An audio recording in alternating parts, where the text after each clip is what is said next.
Bilang chair din ulit ng Senate Committee on Health and Demography, patuloy din ang pagsulong natin sa mga kinakailangang batas sa sektor kalusugan.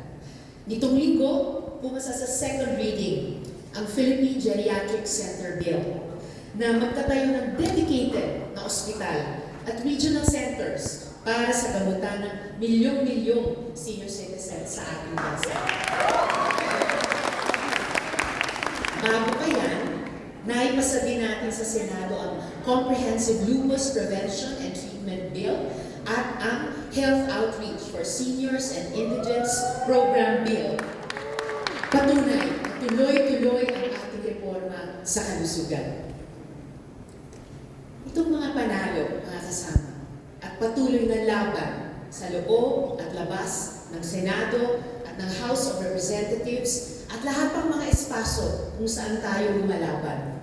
Ito'y mga paalala sa ating lahat na madami pa tayong trabaho at dapat pagsumikapan. Madami na tayong nagawa, pero madami pa tayong kailangan ipaglaban.